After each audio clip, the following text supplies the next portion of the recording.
Flotan unas gaviotas por el aire, no suena el mar, se brinda sosegado a mis pies como inocente, en su momento de mejor presencia, ese que en superficie y resplandores apacigua certezas y recuerda a quien mira que son uno vivir y haber vivido, conocimiento y cuerpo.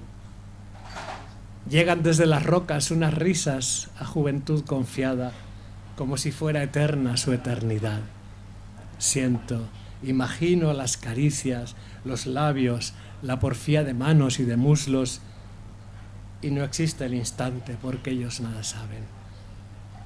Yo olvido y amo ahí con esos cuerpos, me rozan sus cabellos o es la brisa como un escalofrío de placer que contagia este aroma de aire joven.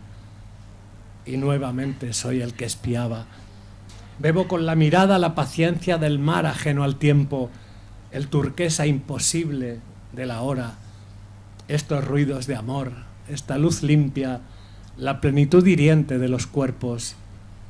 Y tú estás junto a mí y a mi lado caminas, en el olor salobre de estas piedras, en la humedad dorada del ocaso, estallas, juventud, estás conmigo, te tengo porque fui, mas no me perteneces, y ya no sé buscarme en tu promesa si no es para encontrarme en extravío por tu propia belleza hacia mi sombra.